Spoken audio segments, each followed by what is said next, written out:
فلا هادي له وأشهد أن لا إله إلا الله وحده لا شريك له وأشهد أن محمدا عبده ورسوله وخاتم أنبيائه ورسله صلى الله عليه وعلى آله وصحبه وسلم تسليما كثيرا كثيرا. أعوذ بالله من الشيطان الرجيم. بسم الله الرحمن الرحيم.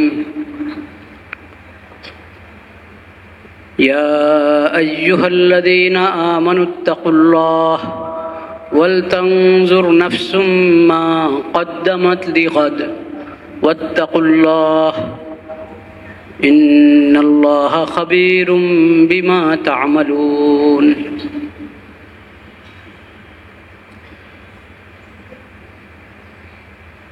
আল্লাহ রব্বুল আলমিনের মেহেরবানি, আল্লাহ তাআলা আমাদেরকে আমাদের জন্য নেক আমলের আল্লাহর নৈকট্য অর্জনের জন্য অনেক দরওয়াজা আল্লাহ খুলে রেখেছেন। কিভাবে বান্দা আল্লাহর নিকটে যেতে পারে, আল্লাহর সন্তুষ্টি অর্জন করতে পারে, জাহান্নাম থেকে বাঁচতে পারে, জান্নাতের অধিকারী হতে পারে, সেজন্য আল্লাহ তাআলা অনেক রাস্তা, নেক আমলের অনেক রাস্তা খুলে রেখেছেন।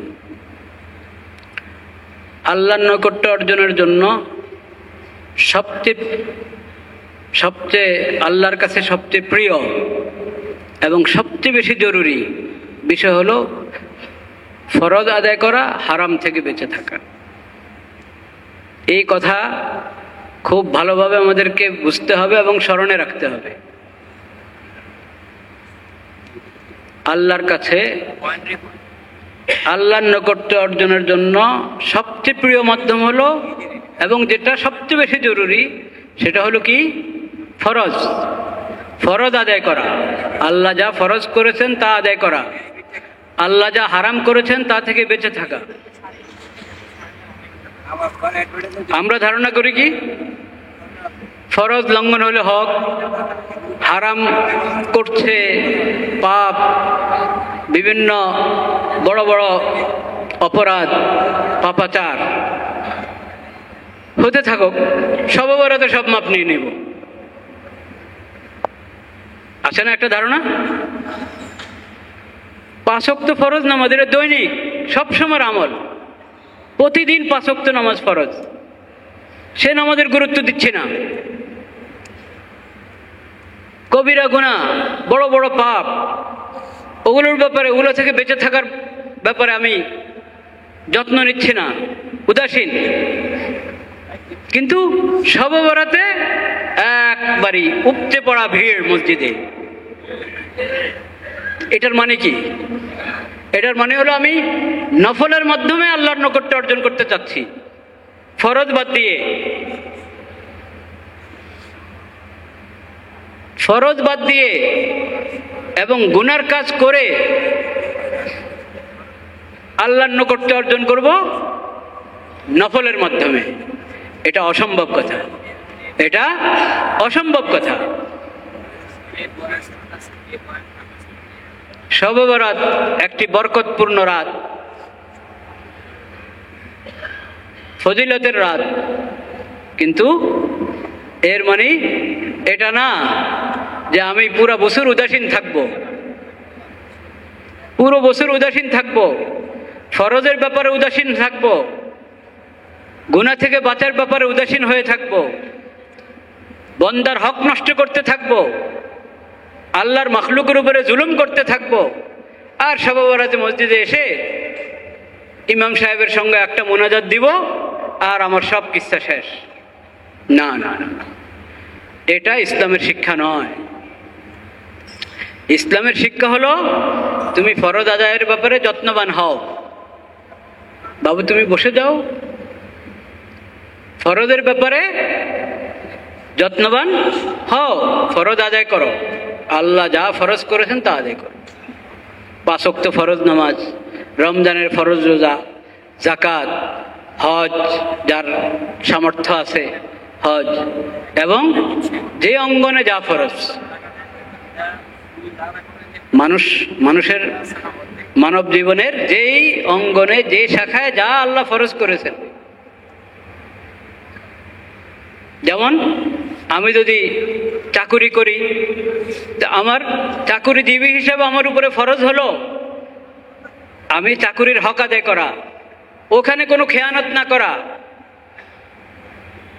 যতটুক সময় আমার দায়িত্ব, আমার ডিউটি, অতটুক সময় শুরু থেকে শেষ ঠিক সময় যাওয়া এবং পুরো সময় থেকে তারপরে বের হওয়া। দেরি করে যাব, আগে আগে বের হয়ে যাব, এটা গলত তরিকা, এটা ফরজ লঙ্ঘন হলো। এবং যতক্ষণ ওখানে আছি আন্তরিকতার সাথে আমি আমার দায়িত্ব পালন করব, এটা ফরজ। ব্যবসার অঙ্গনে এরকম ফরজ আছে। প্রত্যেক মানব জীবনের প্রতিটা অঙ্গনে আল্লাহ কিছু আমল ফরজ করেছেন, কিছু জিনিস হারাম করেছেন। হারামটা থেকে বাঁচতে হবে, ফরজটা আদায় করতে হবে। হারাম থেকে বেঁচে থাকা এবং ফরজ আদায় করার মাধ্যমে আল্লাহর নৈকট্য অর্জন হয়।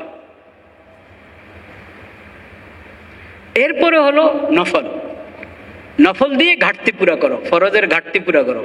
কিন্তু ফরজ নাই, খবরে নাই ফরজের, তো ঘাটতি পুরা করবেন কি আপনি? যদি আমি আদায় করি ফরজ, ওখানে কি কি ত্রুটি থেকে গেছে বেখেয়ালিতে, সেটা পুরা হবে নফলের মাধ্যমে। আমি যদি ফরজ লঙ্ঘন করেই চলি, তো এখানে তো ঘাটতি পুরা হওয়ার কি হলো? এটা নফলকে ভুল ব্যবহার করা, নফলকে ভুল ব্যবহার করা। নফল হলো, এটা হলো মনে করেন বিল্ডিং করলেন, ফাউন্ডেশন হয়েছে, হ্যাঁ সব কিছু হয়েছে, এখন রং লাগাচ্ছেন আপনি চারদিকে। নফল হলো রং লাগানো। হাওয়ার উপরে যদি আমি রং লাগাইতে হবে, তাহলে আমার ইমানে জিন্দিগি, আমার তাকওয়ার জীবন হইতে হবে, আমার মধ্যে তাকওয়ার জীবন থাকতে হবে। আমার উঠা বসা, চালচলন, লেনদেন, আকীদা, বিশ্বাস, ইবাদত, বন্দেগী, সব কিছুর মধ্যে ফাউন্ডেশনটা থাকতে হবে। এই ফরজ হলো ফাউন্ডেশন।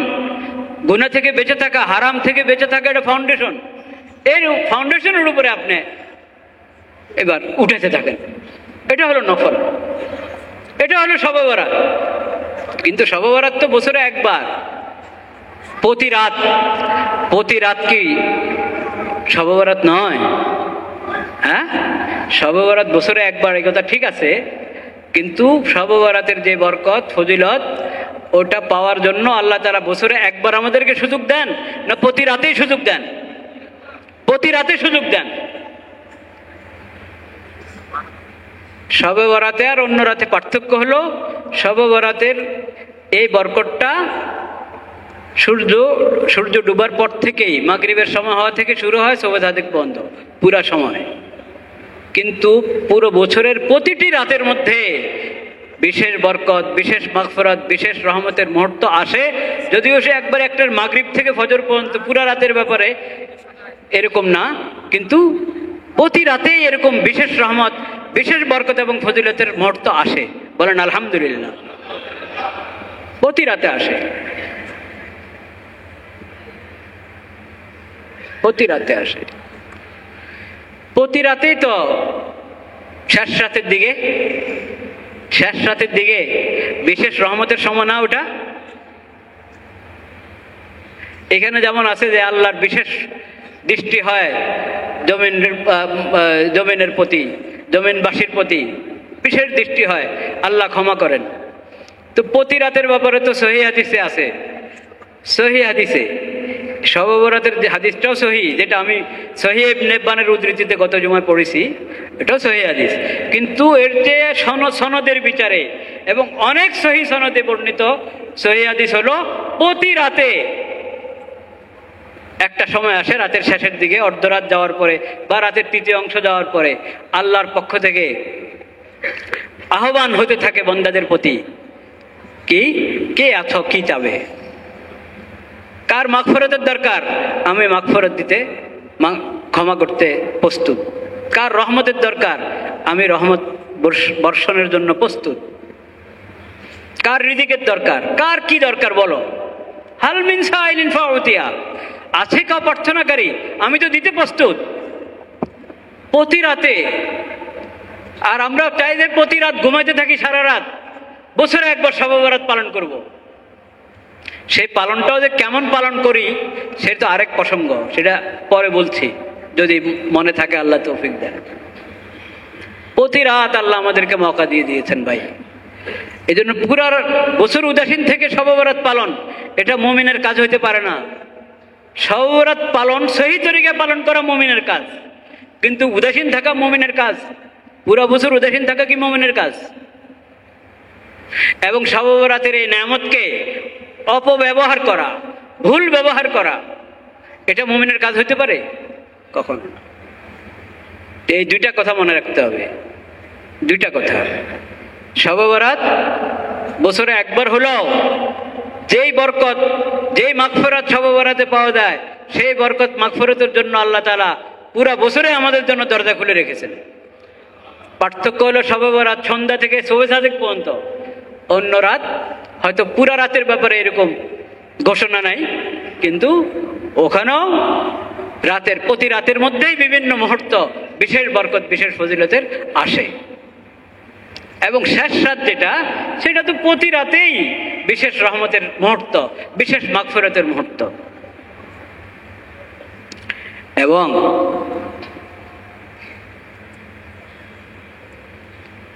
হাদিস শরীফে দেখেন, দিন এবং রাত দুটোটার ব্যাপারে কিন্তু মুসলিম শরীফের হাদিসের মধ্যে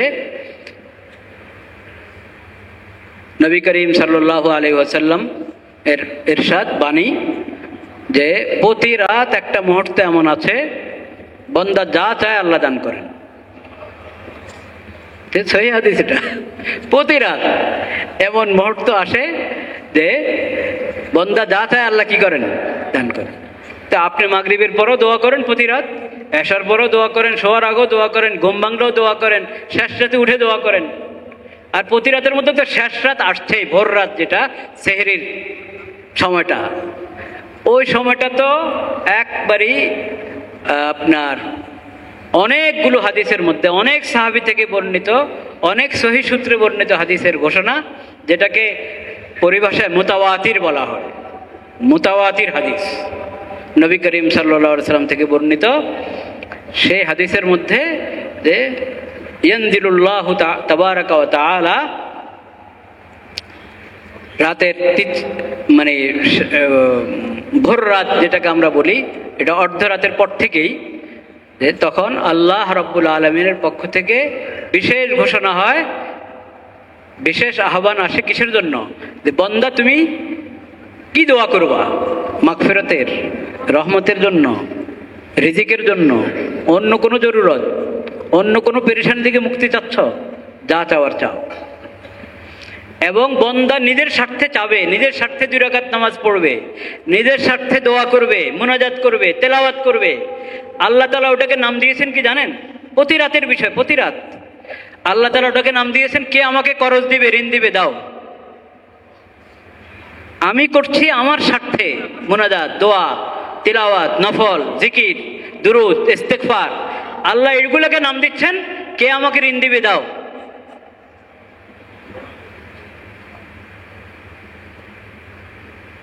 এবং সেখানের ভাষাটা কি? গায়রা আদুমিন ওয়ালা যালুমিন, মান নুকরিদু গায়রা আদুমিন ওয়ালা যালুমিন। কে ঋণ দিবে? ওই সত্তাকে যার কোনো অভাবও নাই আর যে কখনো জুলুমও করে না। কে তিনি? আল্লাহ তাআলা। আল্লাহর কোনো অভাব নাই, কাজে তুমি আল্লাহকে ঋণ দিলে তোমার ভয় নাই, এই ঋণ পাবে, এটার বদলা পাবে। ঋণ দিচ্ছি আমি আল্লাহকে 2 রাকাত নামাজ, কার জন্য? আল্লাহর জন্য ইবাদত করছি। কার স্বার্থে? আমার নিজের স্বার্থে। কিন্তু আল্লাহ এটাকে নাম দিচ্ছেন, আমাকে ঋণ দাও। এই ঋণ আল্লাহ যে ফেরত দিবেন আখিরাতে, যা আপনি দিয়েছেন 2 রাকাত ফেরত দিবেন, না 2 রাকাতকে আল্লাহ তাআলা হাজারো রাকাত বানিয়ে ফেরত দিবেন। ওয়ালা যালুমিন, তিনি কখনো জুলুম করেন না। মানুষ তো কাউকে ঋণ দিতে ভয় পায়, যে আবার কোনো অভাবে পড়ে আমার ঋণ না দেয়, হ্যাঁ, নাকি জুলুম করে আমার ঋণ না দেয়। কিন্তু তুমি আল্লাহকে ঋণ দিতে ভয় পাওয়ার কোনো কারণ নাই, কারণ আল্লাহ না আছে কোনো অভাব, না আল্লাহ জুলুম করেন। কাজে আল্লাহকে ঋণ দাও, পেয়ে যাবা। কিন্তু আল্লাহকে ঋণ দিলে পাবে শুধু যতটুক দিয়েছো অতটুক? কখনো না। এর থেকে হাজারো গুণ, লাখো গুণ বাড়িয়ে আল্লাহ তাআলা আখিরাতে জান্নাতে দান করবেন। তো আল্লাহ তাআলা তো আমাদের কাছে প্রতি রাত্রে চাচ্ছেন যে আমরা মাগফিরাতের দোয়া করি আল্লাহর দরবারে, নফল পড়ি, ইস্তেগফার, দুরূদ শরীফ এবং দোয়া, মুনাজাত, নেক আমল, যে কোনো নেক আমল। প্রতি রাত্রে তুমি নেক আমল করে আল্লাহকে করজ দিতে থাকো, আল্লাহর কাছে জমা হতে থাকবে, আল্লাহ বাড়াইতে থাকবেন।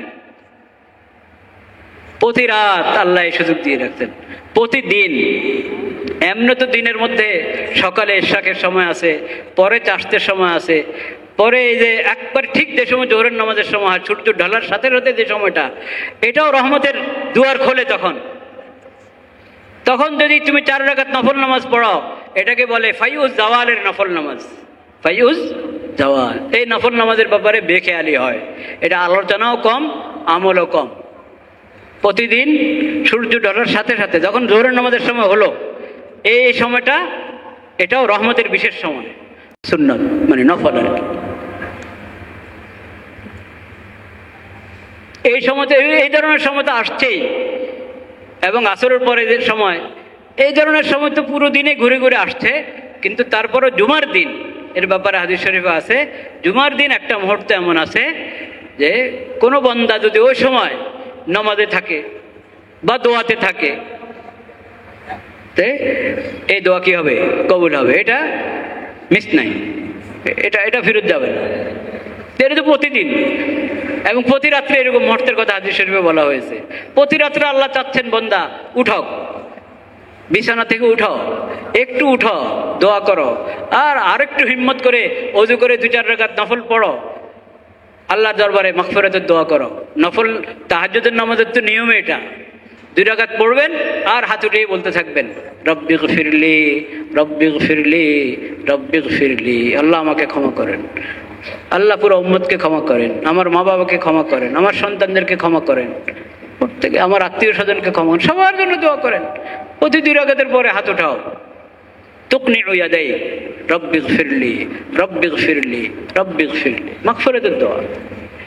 ঘুম ভাঙছে, ওযু করার আগেই ঘুম ভাঙছে, তখনই মাগফিরাতের দোয়া শুরু করো। তো এই জন্য শুধু বছরে একবার নয়, প্রতি রাত থেকে আল্লাহর রহমত এবং মাগফিরাত পাওয়ার চেষ্টা করবো ইনশাআল্লাহ। প্রতিদিন থেকে আল্লাহর মাগফিরাত এবং রহমত পাওয়ার চেষ্টা করবো ইনশাআল্লাহ। শুধু শবে বরাতের মাধ্যমে নয়, বরং আল্লাহর ফরজ আদায় করার মাধ্যমে, গুনাহ থেকে বাঁচার মাধ্যমে, বান্দার হক আদায় করার মাধ্যমে, বান্দার হক নষ্ট করা থেকে বিরত থাকার মাধ্যমে, জুলুম থেকে বিরত থাকার মাধ্যমে আল্লাহর নৈকট্য অর্জন করার চেষ্টা করব। আল্লাহ সেই তৌফিক আমাদেরকে দান করে। শবে বরাত পালন, শবে বরাত পালনের সহি পদ্ধতি আর একটা শবে বরাত পালনের ভুল পদ্ধতি।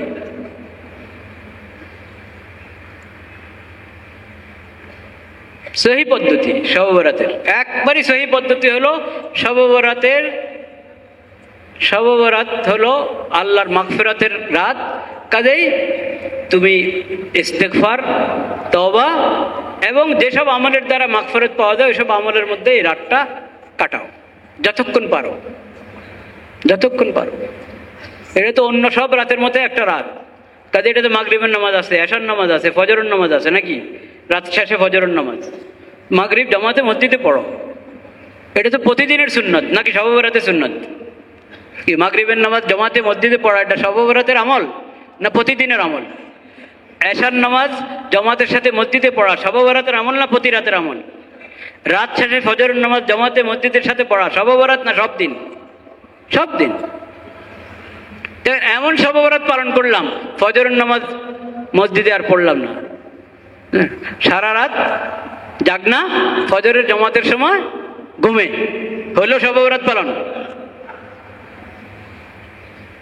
সঠিক পদ্ধতির পালন শবে বরাত পালন হলো আগে নিয়মিত যে আমল ওটা ঠিক রাখো, ওটা ঠিক রাখো, যদি ঘরের মধ্যে মা বোনদেরকে হালুয়া রুটির মধ্যে লাগায় দাও, ঘরে মা বোনদেরকে হালুয়া রুটি বানানোর মধ্যে লাগায় দাও, আরো কত ধরনের কি পিঠা বানায়, কোনটা মাছের মতো কোনটা কিসের মতো, হ্যাঁ? তো প্রাণীর আকৃতি করে যে আপনি বানাচ্ছেন, এটা কি পিঠা বানানো হচ্ছে না গুনাহ হচ্ছে? তো ওই বেচারীরা কি আসর পড়বে, জোহরের সময় জোহর, আসরের সময় আসর, মাগরিব, ওগুলো ঠিক মতো আদায় করবে না, আপনার হালুয়া রুটিতে থাকবে।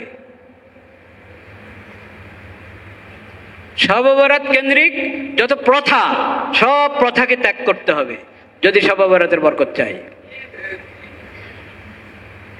শহরে এখন কমেছে, নতুবা গ্রাম দেশে এখনো আছে একবারে ঠিক ওই যে ওই কি কি কি এক রাত পালন করে না, হ্যাঁ, ডিসেম্বরের শেষ জানুয়ারির শুরু, ওই রাতে যেরকম আতশবাজি করে আরো কি কি ফুটায়, শবে বরাতে এরকম করে গ্রামগঞ্জে।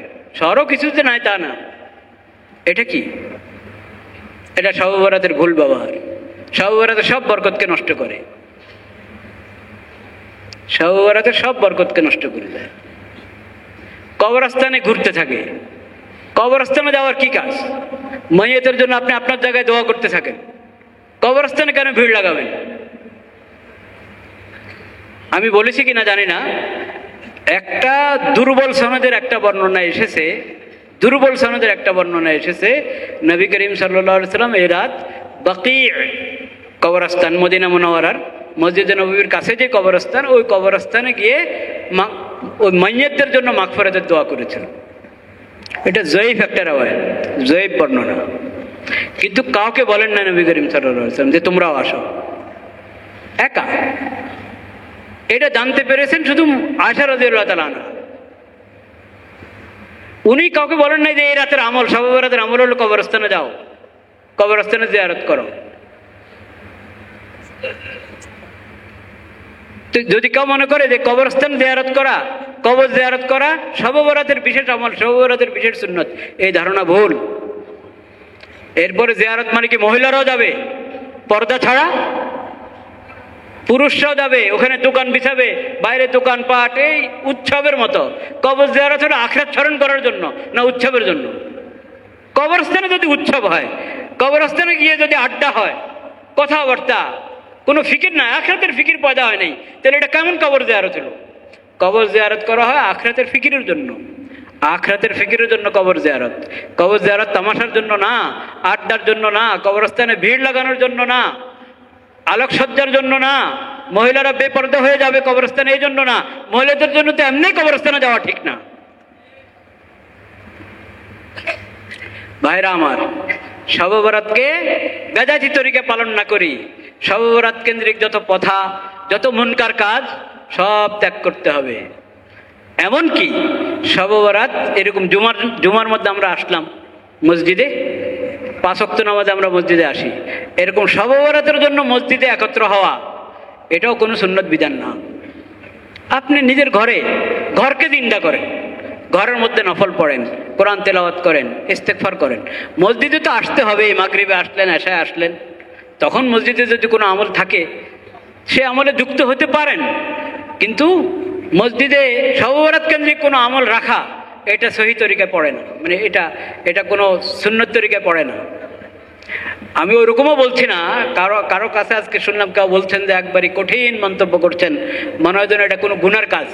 যদি শবে বরাতে মসজিদে একসাথে একত্র হয় মানুষ, কিছু বয়ান হলো, কিছু দোয়া হলো একসাথে, এটা মনে হয় কোনো গুনার কাজ, এরকম কোনো বক্তা বললেন। এবং একটা খুব নিকৃষ্ট একটা উপমা দিয়ে এই কথা একজন বক্তা বলেছেন, এটা অন্যায় কথা, এভাবে বাড়াবাড়ি করা ঠিক না।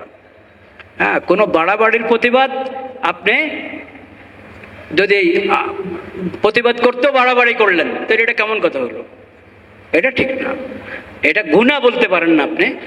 যেভাবে আমি বললাম যে এটাকে যদি আমরা সুন্নত মনে করি যে শবে বরাত পালন হবে একত্র, মসজিদে একাত্র হয়ে শবে বরাত পালন হবে, এই ধারণা ঠিক না, এটা হাদিস দ্বারা প্রমাণিত না।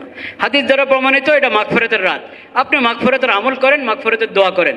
যদি মসজিদে একাত্র হয়ে পালন করতে হতো শবে বরাত, তো এটা সাহাবায়ে কেরাম করতেন, নবী করিম সাল্লাল্লাহু আলাইহি ওয়াসাল্লাম এরকম করতেন, কিন্তু এটার কোনো প্রমাণ, এরকম একাত্র হয়ে ওনারা শবে বরাত পালন করেছেন মসজিদে মসজিদে, এটার কোনো প্রমাণ নেই। কাজেই এটা যত কম করা যায়, যত এটা কমানো যায় তত ভালো। বাকি আসল হলো একা একা নিজের আমল, ইস্তিগফার এবং নফল নামাজ, কোরআন তেলাওয়াত। নফল নামাজের মধ্যে দীর্ঘ কেরাত যদি করতে পারি, দীর্ঘ কেরাত, সজদা লম্বা করা সম্ভব হলে সজদা লম্বা সজদা করলাম, লম্বা সজদা। এমনি তো যে কোনো নফল নামাজে লম্বা সজদা, তাসবিহাত পড়তে থাকবো এবং দোয়া করতে থাকবো। নফল নামাজের মধ্যে সজদাতে দোয়ার অনেক সুযোগ, নিজের যা চাওয়া আল্লাহর কাছে আছে আমি সজদা পড়ে আল্লাহর কাছে বলতে থাকবো, কারণ একা একই আমি পড়তেছি। যতক্ষণ তাসবিহ পড়তে চাই, যতক্ষণ দোয়া করতে চাই, খুব ভালো। যাই হোক, শবে বরাতের উপলক্ষে যারা আগে থেকে ফরজের ব্যাপারে উদাসীন এবং গুনাহ থেকে বাঁচার ব্যাপারে উদাসীন, তারা শবে বরাত থেকে যখন তওবা করলো, আল্লাহ দরবারে কাঁদলো, এই তওবাটাকে ধরে রাখা, এটা একটা কাজ, এটা একটা কাজ। আচ্ছা, আজকে রাত, আজকে এই সামনের রাতটাই তো, নাকি সামনের রাতটাই তো, আজকে রাত্রে আসলাম মসজিদে, আসলাম যে প্রতিদিন আসবো, আজকে আল্লাহ দরবারে এরকম কাঁদলাম, আল্লাহ আমাকে পাক সাফ করে দেন, আমার গুনাহ মাফ করে দেন। তো পরের দিন থেকে আবার নিজেকে গুনার নাপাকি নিজের মধ্যে মাখতে থাকবো না। আল্লাহকে বলেছি ক্ষমা করে দিতে, এখন আমি গুনাহ থেকে বাঁচার চেষ্টা করব। এই তওবাটাকে, আজকে রাতের তওবাটাকে ধরে রাখা, ধরে রাখা। আর মনে রাখতে হবে ভাই, শবে কদর বলেন, শবে বরাত বলেন, শবে কদরের মর্যাদা তো শবে বরাত থেকে আরো কি বেশি, নাকি উল্টা মনে করেন? অনেকে উল্টা মনে করে যে শবে বরাত শবে কদর থেকেও আরো বেশি ফজিলতওয়ালা। শবে কদরের ফজিলত বরকত বেশি।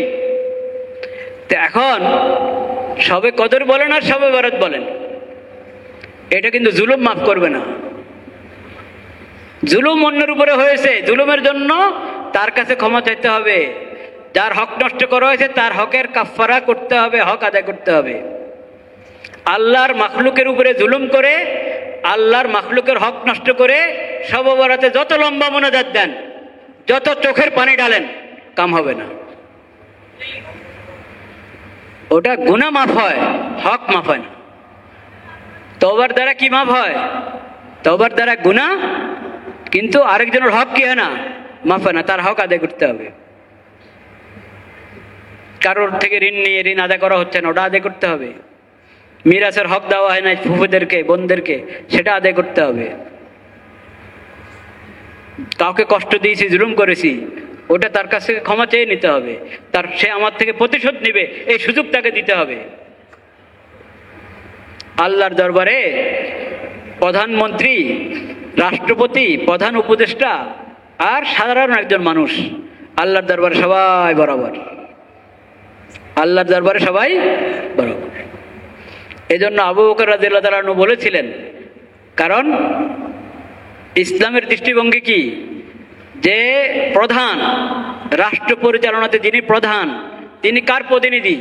আল্লাহর প্রতিনিধি, আল্লাহর রসুলের প্রতিনিধি। আবু বকর রাদিয়াল্লাহু তাআলা আনহু বলেছিলেন, ইন্না আকওয়াকুম ইনদি যায়ীফ, তোমাদের মধ্যে যে সবচেয়ে বেশি শক্তিশালী, সে যদি জালেম হয়, অন্যের উপর জুলুম করছে, আমি তাকে শক্তিশালী মনে করব না। আমার নিকট, আমার দৃষ্টিতে সবচেয়ে বেশি দুর্বল। আমি তার শক্তিকে ভয় পাবো না। তার কাছ থেকে, তাকে জুলুম থেকে বিরত রাখবো। সে যে অন্যের হক নষ্ট করেছে, সে হক তার থেকে নিয়ে ওই দুর্বল ব্যক্তিকে দিব। যত বড় শক্তিশালী, সে আমার নিকট দুর্বল যদি সে জালেম হয়। আর যত দুর্বল, একবারে দুর্বল, সে আমার নিকট শক্তিশালী যদি সে মজলুম হয়। যদি কি হয়? দুর্বল ব্যক্তি, সে মজলুম, এই মজলুমের পক্ষে আমি আছি। আমার নিকট এই দুর্বল ব্যক্তি এই শক্তিশালী, একে ভয় পাইতে হবে আমার, কারণ এই মজলুম, তার হক তার হাওয়ালা করতে হবে। আল্লাহর দরবারে সবাই বরাবর। কেমন বরাবর? এরকম বরাবর, এমন বরাবর। জালেম হলে একবারে বড় ব্যক্তি হোক, আল্লাহর নিকট তার কোনো মূল্য নেই, সে জালেম। আর মজলুম যত দুর্বল হোক, সে যেহেতু মজলুম, আল্লাহর কাছে তার প্রার্থনা, তার দোয়ার অনেক কি মূল্য, অনেক মূল্য। বাকি জালেম থেকে প্রতিশোধ আল্লাহ একদিন আগে নেবেন বা পরে নেবেন, সেটা আল্লাহর বিষয়। কিন্তু জালেম যত বড় ব্যক্তি হোক, আল্লাহর কাছে সে আসামি। মজলুম যে হোক, আল্লাহর কাছে তার তার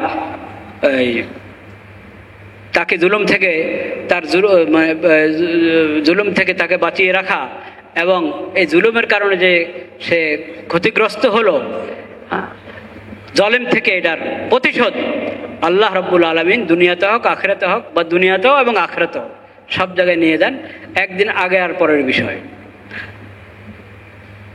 আল্লাহ রাব্বুল আলামিন ছাড় দেন কিন্তু ছাড়েন না, এটা মনে রাখতে হবে। কাজেই জালেমদেরকে সতর্ক থাকতে হবে। জালেমরাও যে এসে মসজিদে এসে কান্না দিবেন আর জুলুম ছাড়বেন না, এটা হবে না, এটা হবে না। জালেম অত্যাচারী আর ইনসাফওয়ালা আল্লাহর কাছে বরাবর হতে পারে না, কখনো বরাবর হতে পারে না। যে জুলুম করে না সেও আল্লাহর দরবারে মুনাজাত দিবে, যে জালেম সেও আল্লাহর কাছে মুনাজাত দিবে। এই দুনু মুনাজাত দেখা হবে কিভাবে? এই দুনু মুনাজাত দেখা হইতে পারে না। জালেমের মুনাজাত গ্রহণ করার জন্য এক নম্বরে জুলুম থেকে তওবা করতে হবে। জুলুম করে যাদেরকে কষ্ট দিয়েছে তাদের তাদের ক্ষতিপূরণ করতে হবে, তাদের কাছ থেকে মাপ নিতে হবে, তারপরে আল্লাহর মাপ পাওয়া যাবে। এটা হতে পারে বাস্তবে অনুশোচনা এসেছে, খুব কান্না দিয়েছে, তা আল্লাহ তাআলা যাদের উপরে জুলুম করেছে তাদের মন প্রস্তুত করে দিবেন একে মাফ করে দেওয়ার জন্য, সে গেলে হয়তো সহজে মাফ করে দিবে, এটা হতে পারে। কান্নার একটা দাম আছে। কিন্তু এটা যদি ভাবেন জুলুম করতে থাকবেন আর কাঁদতে থাকবেন, জুলুম করতে থাকবেন আর শবে বরাতের মুনাজাত দিতে থাকবেন, তো এটা একবারে ভুল ধারণা। এইভাবে শবে বরাতের বরকত পাওয়া যাবে না। আল্লাহ রাব্বুল আলামিন আমাদেরকে হেফাজত করেন, সমস্ত বরকতপূর্ণ সময়ের কদর করার তৌফিক দান করেন, রমাদানুল মুবারকের প্রস্তুতি গ্রহণ করার তৌফিক নসিব করেন। ওয়া আখিরু দাওয়ানা আলহামদুলিল্লাহি রাব্বিল আলামিন।